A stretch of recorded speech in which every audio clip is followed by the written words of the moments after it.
A Dusty Trip is a Roblox game where you have to get as far as possible in the desert, with zombies of course. And when loading into the lobby, I had to select a team, and a man named Kevin was gonna join my desert adventure. And when I loaded in, there were a bunch of objects everywhere, and I must have broken my arm trying to open this door. But there was a really rusty and destroyed car outside that I had to fix up alone because Kevin left. So I put on some tires, so that this tin can could at least go forward. And I actually didn't want to put doors on my car because who cares about safety? But I needed to finish the tutorial. I then put in the engine and the radiator and filled the car up with 9 liters of fuel. And when going back into the garage, I found a gun, which I do not recommend using because of that. And so I brought the gun with, putting it on the seat next to me. I even found a magazine that said, "Billionaire lifestyle? No, I'm a trillionaire," which I had to take with. And I unlocked my inner engineer, putting a flashlight on the roof for better visibility. And then I ate a burger and put the final touches on my car, which was now ready to drive. And so the journey began, with my next stop being at 3,500 meters, which is not too bad, because 3.5 kilometers isn't far at all. And damn, my car was speeding, going at 80 kilometers an hour. Yeah, I had really underestimated this thing. And shortly after, I spotted something on the side of the road. It was Chad's charms, but I was too broke and could not afford anything. And so I made my way back to the car, leaving completely charmless. Screw you, Chad. And it had quickly become nighttime, and there was another building to my right that I had decided to loot.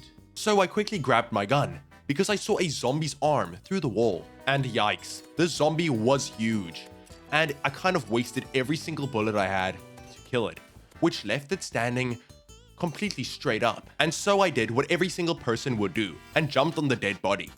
And inside the garage he was guarding was a book about kart rides, and a giant pot. So I took the book of kart rides and went back to the car.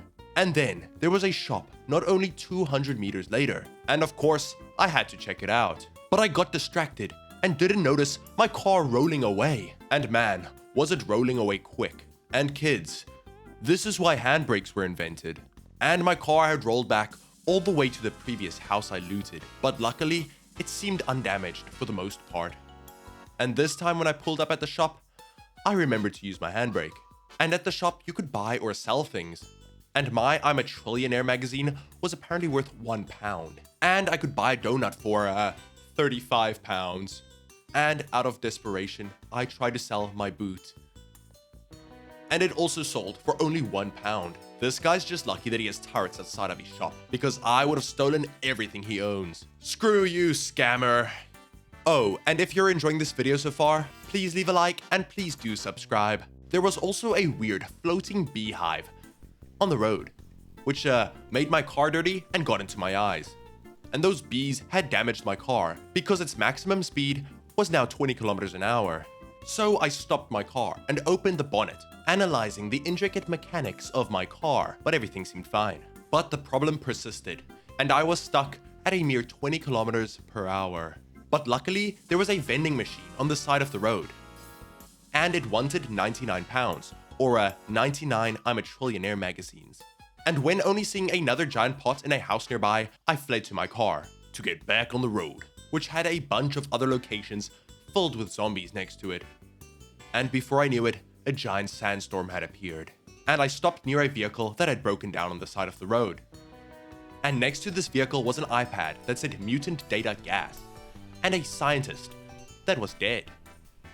But I had to flee back to my car because the sandstorm was doing damage to me.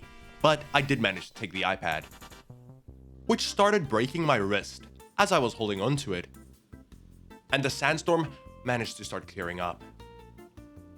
And then I made it 3,500 meters to the truck stop. And so I pulled up my handbrake and tried to use my radio to call for food because I was starving. But I needed to pay 37 Robux, which I wasn't gonna do. So I decided to loot the truck stop instead. But that was a bad idea, because there was a trucker outside, throwing burning barrels at me. But not even that could stop me from eating a burger. All I did was run through the building, grabbing food and eating it.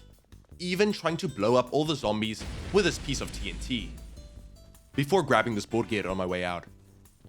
I then ran back to my car, with a guy throwing barrels right behind me, and he even managed to hit me while I was driving away. Screw you, trucker guy. And the next destination was now Defuse Station B at 5,250 meters. And guys, trust me, never drive straight into a church to kill someone, because you can get your car flipped due to a vampire rising out of the ground. But luckily they didn't end too badly. And I spotted some more broken down cars on the side of the road. And this time the iPad said mutant data clone. Lore. It's just too bad I couldn't eat this dead scientist to avoid crazy truckers. But luckily I spotted a slice of pizza on the side of the road. So I pulled up my handbrake and decided to run to go get it. But my car quickly decided to roll away, but I managed to get back in. And thinking the handbrake wasn't up, I actually put it down, causing my car to roll away even further. Man, that slice of pizza was not worth it. And of course, knowing my luck, a meteorite shower started next to me. And at this point, I couldn't even see my car. And I got hit by a meteorite. But I continued walking and walking, coming across a giant ravine with a bridge. And no, my car was not in it. It probably drove into that giant never-ending pit of death. So I decided to cross the bridge by foot. And this is where I discovered that I couldn't pick up objects anymore. Oh no. And maybe it was a good thing I wasn't driving, because look how sketchy this bridge is. And sadly, my car wasn't even on the other side of the ravine. I'm really gonna miss that rust bucket. But there was a weird fortified structure. And inside there was a guy with an eye patch, meaning that he was really serious. And he needed help finding a crate. And with all this tech he had, I'm sure he could get me a new car. So I set out on foot again, finding a double garage. And inside it was a gun. But like I said, I couldn't pick stuff up. But I did manage to trap the zombie, performing a 200 IQ move. But at this point, all hope was lost, because my hunger reached zero, and I started taking damage. So I went to this billboard advertising health elixirs that I desperately needed. But it seemed like my time had come, all thanks to a faulty handbrake. And just like that, I died, with my dead body sinking into the sand, disappearing completely. And for some reason the game mocked me, saying I died to what? But I was proud, because I managed to travel 5,605 meters. Thanks for watching!